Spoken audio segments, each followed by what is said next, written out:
Welcome to day number 13, lucky 13 of Vlogmas. Starting out our day in the kitchen, in the Vitamix, drinking a smoothie.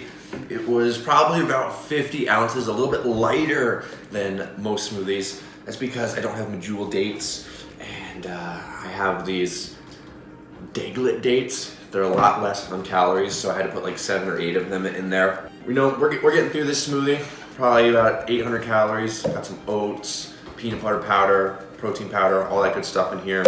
30 grams of protein per this 50-ounce smoothie. Pretty good. Today we're going to Bella Strength, have a strength training session. Yesterday I actually had an MAT session with the trainer Ryan, which MAT is muscle activation therapy. When I'm doing like my sets at the gym, last week he helped me with my lower body, making sure that all my muscles are firing, because a lot of them are actually turned off, because when we do a certain movement or whatever, there's sometimes our muscles just don't react well, and the other muscles take on the work. So what he's doing is basically doing witchcraft, poking around and turning all these muscles back on. For my lower body at least, it's made a big difference. When I'm doing like a deadlift or a squat or something, when I'm going down on my reps, the stabilization is so much better. I have a lot of issues with my shoulders, keeping everything strong. And yesterday put me on the table and poked around, did all this stuff, and supposedly like he got like all muscles in here, my back working that weren't doing anything before when I was working out. So hopefully that makes a big difference, and I'm really happy that I got this trainer. He is going to school and he needs to log these hours in order to get his degree. So I'm basically getting free work done. He knows what's up when it comes to all body movement stuff, and plus he's a good trainer. So I think I really got the right person for what I'm trying to achieve. Then the rest of the day, I'm not sure what I'm doing. Maybe a little bit of disc golf, maybe a little bit of searching on Craigslist for car shopping. But guys, I don't think I'm gonna get a Subaru, or at least the Subarus that I just looked at, because they're both around $20,000. I don't know if I want to justify that price point.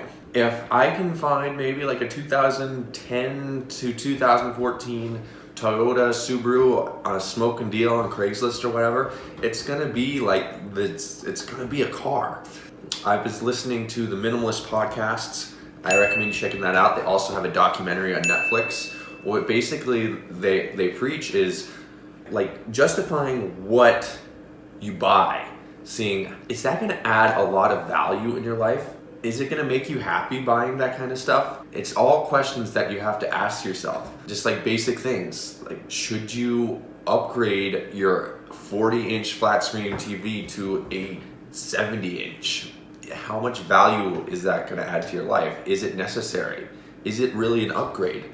Because you're really downgrading your bank account when you're buying those kind of things. So it's all questions that you have to ask yourself. Just getting rid of excess clutter, because if you're getting rid of certain things or not buying certain things, it could ultimately enhance your quality of life in other areas with like people around you. So all good questions to ask yourself, and I've definitely thought about it a lot. And I don't think buying a super nice car, or I mean, a Subaru is not even a super nice car, but just getting something really practical right now is what's necessary for me. And the reason why I sold my old car is because I want to start building my credit. So all things that I'm taking into account, but I'm excited for the journey to come. The journey to come right now is for me to drink the rest of the smoothie and make my bed so I can have a great day. Remember that vlog? Yes. Okay, we're gonna chug this. Won't you look at that? Bubble mailers, guys. That means that you're gonna be getting discs. That's great news. I'm gonna do a post office run today because I haven't shipped like 4 or 5 winners discs yet. So yeah, you're friggin' yeah. What's up? All right, so right now I'm out here at the park and I'm gonna do a little bit of HIIT, high intensity interval training. I'm gonna do 10 30-second sprints, and I'm probably gonna be like a minute of rest in between. But during that minute of rest, I'm gonna be throwing 5 shots. I'm gonna set up 4 of these cones in just like a 4x4 fashion, maybe like, I don't know, a 25-foot landing zone. And when I'm stressed, I'm out of energy. I'm going to be trying to execute certain shots and land within the 4 cones. You'll get a little bit of footage, but I'm not going to put crazy detail into it. I did this a little bit last year, or not last year, early this year, to kind of get ready for the season, and my accuracy felt really good because this is the best way to practice pressure situations, because you're winded, you're tired, but you have to calm yourself down, bring yourself back to your center, and execute shots. So I'm gonna get this all set up, and let's get this party started.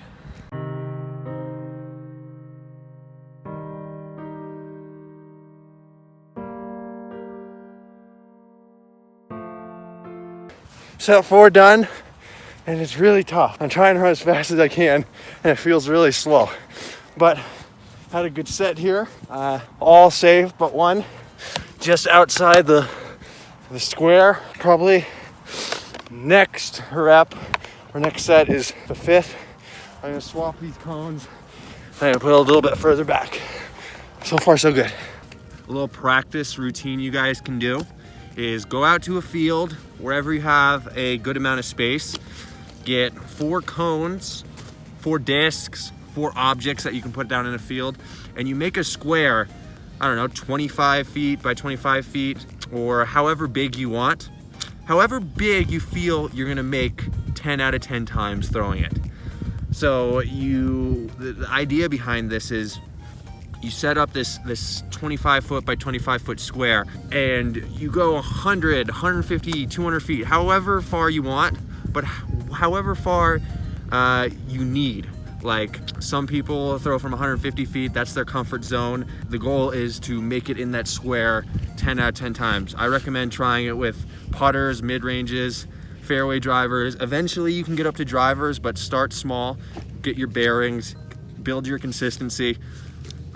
This is kind of like a similar idea to if some of you guys remember my putting video. I'll link it down below. It basically talks about how you should putt from shorter distances to build your confidence, because that's going to teach you how to make putts rather than miss them.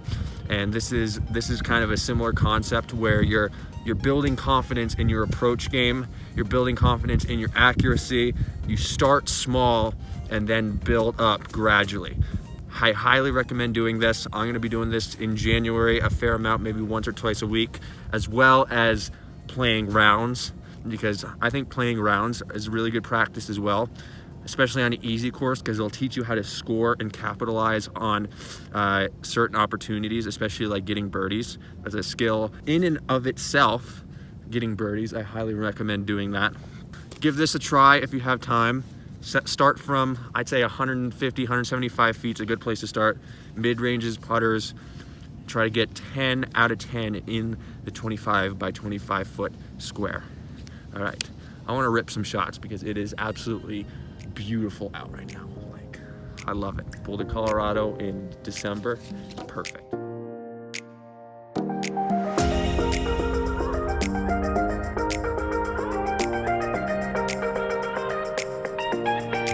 Day number 13 of Vlogmas is coming to an end. It was good. I did the Bella strength training. Went pretty good today. Got a pretty good workout in. Then I decided to do some HIIT training afterwards, and that was really good, except the fact that the GoPro wasn't freaking working was very frustrating. Like, I set it up, I pressed the button, it said it was recording, and then when I got back to input it into my computer, there was no footage there, and I would swear that I was recording. Maybe I was on some different plane of existence where GoPros just can't record. Probably because that's what happened. Or I just don't know how to do anything. Got the HIIT training in, was really good. Told you guys a little bit what I was doing. Hopefully I give you a little bit of inspiration out there. The rest of the day, I edited, I ate a lot. I bought a drone. Someone was kind enough to give me a really, really good deal on a DJI Spark. I'm really looking forward to that coming very soon. Hopefully get some really cool cinematic shots. I gotta figure out all the tracking features and basically opening up a new world of cinematography. I don't think that's the right word, but let's go with it. Guys, come on, let's figure out who won the disc yesterday. All right, So I picked a comment out, and oh my gosh, oh my retinas, they're like burning. I can't read the comment. Jeez, I have a flashlight going on my phone right now.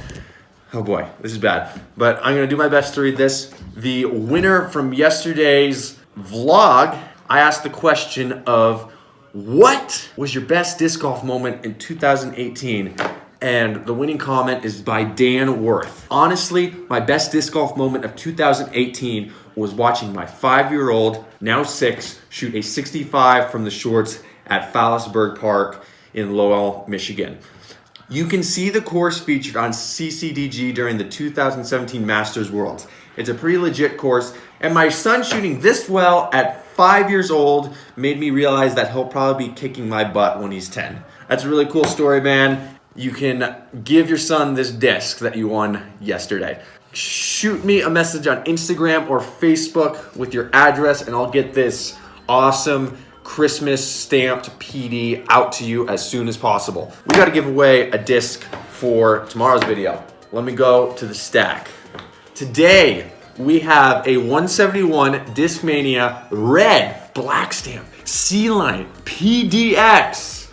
Yeah, you're really excited, I know. In order to win this disc, let me think. One eternity later. In order to win this disc, comment down below, what was your first car? Please post your interesting or creative responses in the comment section below. Guys, thank you for watching day 13 of Vlogmas. I appreciate all the support. You guys are awesome. And until next time, which is tomorrow for day 14, keep on dreaming. Peace.